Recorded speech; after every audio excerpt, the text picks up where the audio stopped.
Hello students, this is Monika Singh and welcome to my YouTube channel. तो आज हम करने वाले हैं हमारा exercise 3.5 for question number 1। Okay, अब क्वेश्चन नंबर 1 में क्या दिया है students? Here are two different factors trees for 60. Write the missing numbers. अब यहाँ पे आपको दो फैक्टर ट्री है, हमने पहले ए का लिखा है, फिर हम बी का करेंगे। ओके, तो इसमें आपको कुछ ए फैक्टर ट्री दिया हुआ है, इसमें जो मिसिंग वैल्यू, जो मिसिंग नंबर, उसे हमें फिल करना है। तो देखो यहाँ पे की मिसिंग नंबर है, यहाँ पे की मिसिंग नंबर है। तो हमने फैक्टर ट्री जो है इंट्रोडक्शन वीडियो में देखा कि फैक्टर ट्री क्या होता है, जिसे हम इसे छोटे छोटे प्राइम नंबर्स में डिवाइड करते जाते हैं। देखो स्टूडेंट्स, अभी 60 है, 60 कौन सा टेबल में आता है? 6 10 60। अभी 6, अब यहाँ पे 2 लिखा है, तो यहाँ पे कौन सा नंबर आएगा उसे हम मल्टीप्लाई करेंगे तो हमारा आंसर 6 आएगा स्टूडेंट्स।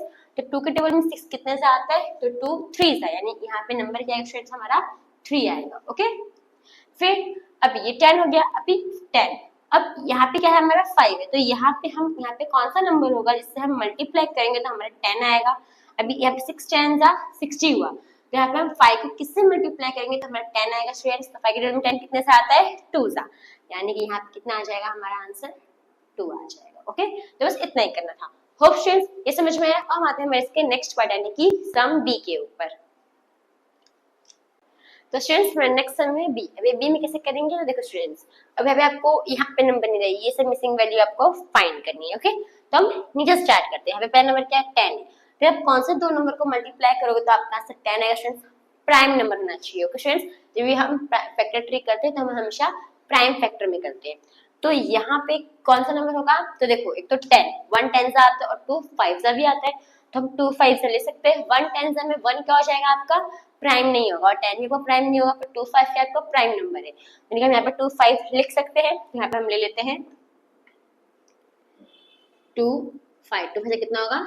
10 होगा। ओके, मतलब जो लास्ट का जो 2 5 सा 10, जो लास्ट का जो होता है वो हमेशा प्राइम ही होना चाहिए। ऊपर का कॉम्पोजिट रहता चलता है, पर जो लास्ट का फैक्टर ट्री में जो नंबर होना चाहिए वो क्या होना चाहिए? प्राइम नंबर होना चाहिए। ये हो गया। अभी 2 5 सा 10, और यहाँ पे 10 को मैं किससे मल्टीप्लाई करूंगी तो मेरा आंसर 30 आएगा। 10 के टेबल में 30 कितने से आता है? तो 10 3 सा 30, तो यहाँ पे क्या आ जाएगा? मेरा 3 आ जाएगा। ओके, अब ये हो गया। अब 30 को मैं यहाँ पे किससे मल्टीप्लाई करूंगी तो मेरा आंसर 60 आएगा स्टूडेंट्स। तो 3 2 सा 6, तो 32 से कितना हो जाएगा? 60, तो मैं क्या लिख सकती हूँ? 2 लिख सकती हूँ। ओके, तो 3 2 सा 6 और 0 का 0, तो ये हमारा फैक्टर ट्री बन गया। तो फ्रेंड्स आपको ये क्वेश्चन नंबर 1 समझ में आया होगा। तो हम आते हैं हमारे नेक्स्ट क्वेश्चन, क्वेश्चन नंबर 2 के ऊपर। तो स्टूडेंट्स अब हम करने वाले हैं हमारा एक्सरसाइज 3.5 का क्वेश्चन नंबर 2। अब क्वेश्चन नंबर 2 में क्या दिया है? देखो students, which factors are not included in the prime factorization of a composite number? अगर हम देखो, कोई भी हम प्राइम फैक्टराइजेशन निकालते हैं, ठीक है, कोई भी नंबर का हम प्राइम फैक्टराइजेशन निकालते हैं तो जब नंबर क्या रहता है? आपका कंपोजिट नंबर रहता है। हम प्राइम नंबर का प्राइम फैक्टराइजेशन नहीं निकालते, हम कंपोजिट नंबर का क्या निकालते हैं? तो प्राइम फैक्टराइजेशन निकालते हैं। ठीक है, अभी सपोज अब उसमें हमें पूछा है कि जो कंपोजिट नंबर है, जब हम उसका प्राइम फैक्टराइजेशन निकालते हैं तो उसमें कौन सा जो फैक्टर है, कौन सा नंबर है वो इंक्लूड नहीं होता है। और सिंपल मैं एग्जांपल लेती हूँ 6, ठीक है, 6 है, 6 अब इसका मैं प्राइम फैक्टराइजेशन निकालूंगी तो 6, तो देखो 2 3 सा 3 1 सा, यहाँ पे हम क्या करते हैं? स्टॉप कर देते। अब यहाँ पे तो हमारा 1 है तो हम 1 1 से तो कर सकते हैं ना, लेकिन ये नहीं करते। क्यों? क्योंकि अगर आप 1 से करोगे तो आंसर क्या आता है? 1 ही आते जाएगा। तो हम यहाँ पे जैसे आपका 1 आता है, हम क्या कर देते हैं? तो स्टॉप कर देते हैं। तो अगर आप किसी कोई भी कंपोजिट नंबर का प्राइम फैक्टराइजेशन निकालते हो तो इसमें कभी भी हम 1 से नहीं करते। तो इसके लिए कौन सा फैक्टर है जो इसमें इंक्लूड नहीं होता है कंपोजिट नंबर के प्राइम फैक्टराइजेशन में? तो ये जो 1 है वो इंक्लूड नहीं होता है। हम कभी भी ऐसा 1 1 सा नहीं करते। ओके, ऐसे 1 आता है वहां पे हम क्या कर देते हैं? तो स्टॉप कर देते हैं ऐसे बस। तो फ्रेंड्स आपको समझ में आया?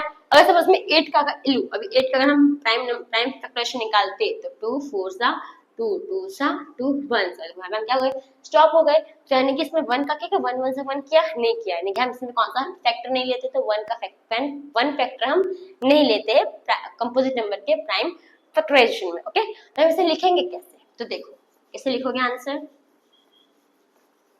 सॉल्यूशन में?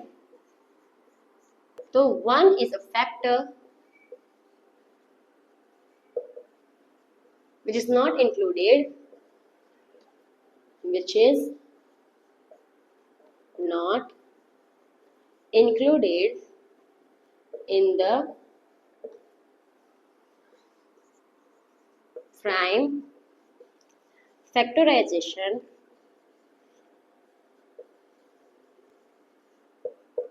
of composite number.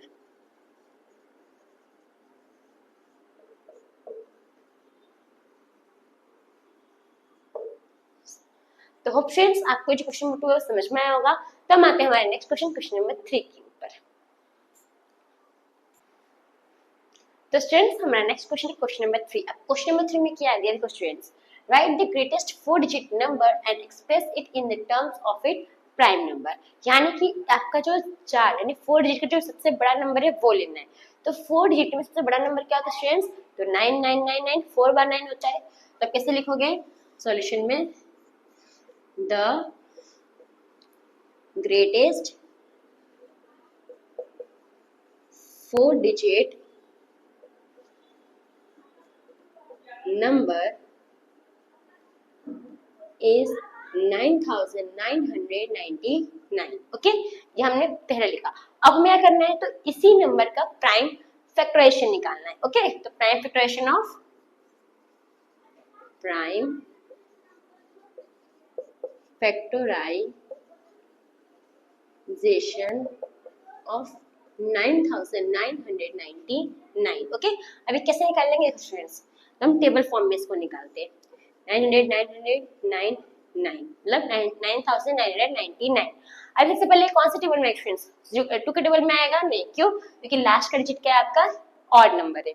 3 के टेबल में आएगा तो ऐड करो, 9 + 9 18, 9 + 9 18, 18 36, तो नहीं आएगा। मतलब इससे हमें किससे करना है, तो 3 से करेंगे। ओके, तो 3 3 जा 3 3 जा 3 3 जा 3 3 जा। ओके, अभी वापस 3 से होगा स्टूडेंट्स, तो होगा तो कितने जा 3 1 जा 1 जा 1 जा 1 जा।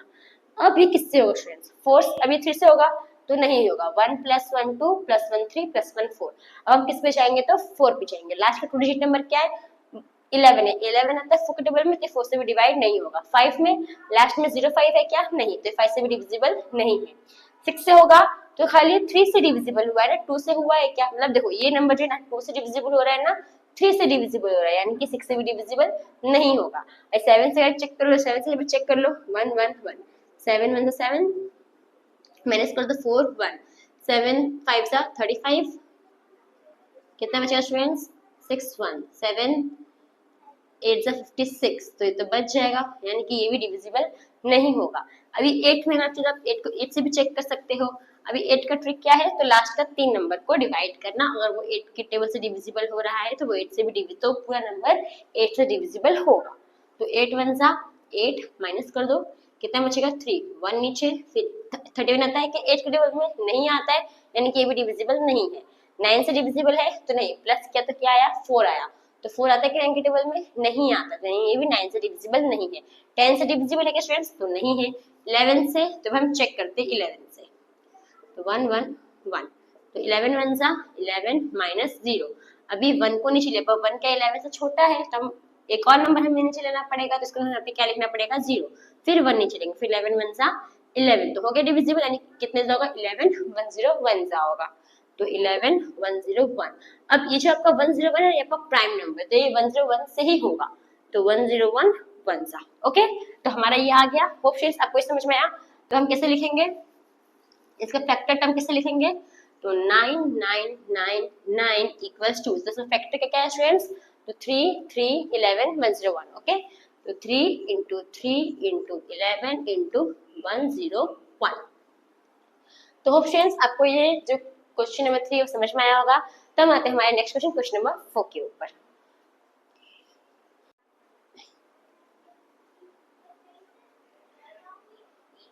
तो स्टूडेंट्स हमारा नेक्स्ट क्वेश्चन है क्वेश्चन नंबर 4। अब क्वेश्चन नंबर 4 में क्या आ जाएगा students, right the smallest 5 digit number and express it in the form of its prime factor. Okay, यानी कि जैसा हमने क्वेश्चन नंबर 4 किया, से हमें क्वेश्चन नंबर जैसा हमने क्वेश्चन नंबर 3 किया, से हमें क्वेश्चन नंबर 4 करना है। बस क्वेश्चन नंबर 3 में क्या था, हमें 4 जो है ग्रेटेस्ट 4 डिजिट नंबर लेना था, इसमें हमें क्या लेना था, स्मॉलेस्ट 5 डिजिट नंबर लेना है। तब स्मॉलेस्ट 5 डिजिट नंबर क्या होगा स्टूडेंट्स, तो 10,000 होगा, तो हम लिख लेते हैं सॉल्यूशन में, the smallest 5 digit number is, तो क्या होगा स्टूडेंट्स 10,000। ओके, अब हमें क्या निकालना है, तो इसका प्राइम फैक्टराइजेशन निकालना है। ओके स्टूडेंट्स, तो क्वेश्चन लिखोगे प्राइम फैक्टराइजेशन ऑफ 10,000। ओके, तो अभी मैं से ये टेबल फॉर्म में करेंगे। 10,000 एक 2 से डिविजिबल होगा तो हुआ, क्योंकि लास्ट में क्या है आपका 0 है, तो कितने से होगा देखो 2 5 सा 10, तो 3 0 बच गया, 3 0 लिख दो। अभी 2 से होगा क्या, तो होगा 2 2 सा 4 होगा, 1 बच जाएगा 0, तो 2 5 सा 10 हो जाएगा 0 0। आप कुछ तब डिवाइड करके देख सकते हो। 5,000 को डिवाइड कर दो 2 से, 2 2 सा 4, 1 बचेगा 0 नीचे आ जाएगा, 2 5 सा 10, अभी 2 0 बच गया, इसको ऊपर लिख दो, देखो आ गया 2500 आ गया। अब हमें वापस 2 से ये होगा डिविजिबल, तो 2 से करो, तो 2 1 सा 2, 2 2 सा 4, 1 बचेगा 5, तो 2 5 सा 10, 0 आ जाएगा। ओके, अभी वापस 2 से डिविजिबल हुआ, क्या होगा, क्योंकि लास्ट में क्या है आपका 0 है, तो 2 6 सा 12, 2 2 सा 4, 2 5 सा 10। ओके, अभी डिविजिबल नहीं होगा। अब 3 से डिविजिबल होगा क्या, तो 6 प्लस 2 कितना होगा 8, 8 प्लस 5 13, 13 आता 3 के टेबल में नहीं आता, तो हम नेक्स्ट पे जाएंगे। 4 से डिविजिबल होगा तो लास्ट का 2 नंबर क्या है 25, 25 4 के टेबल में आता है कि स्टूडेंट्स नहीं आता है, तो हम नेक्स्ट नंबर पे जाएंगे, यानी कि ये नंबर भी 4 से डिविजिबल नहीं होगा। अब 5 से डिविजिबल होगा पर कितने से होगा, तो अभी चेक करो, 625 को डिवाइड कर दो 5 से, तो 5 1 सा 5, 1 बचेगा 2, 5 2 सा 10, 2 बचेगा 5 नीचे, 5 5 सा 25, कितने सा होगा 125 सा, तो 5 125 सा हो जाएगा। ओके स्टूडेंट्स, तो अभी मैं इसको मेरे बाजू में करती हूँ।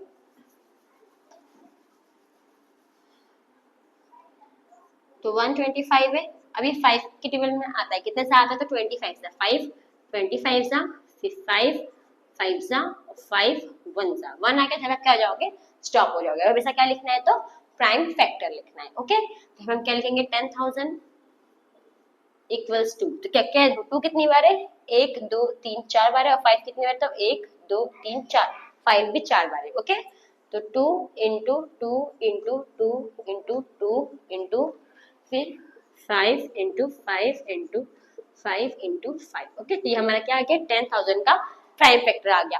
तो होप स्टूडेंट्स आपको क्वेश्चन समझ में आया।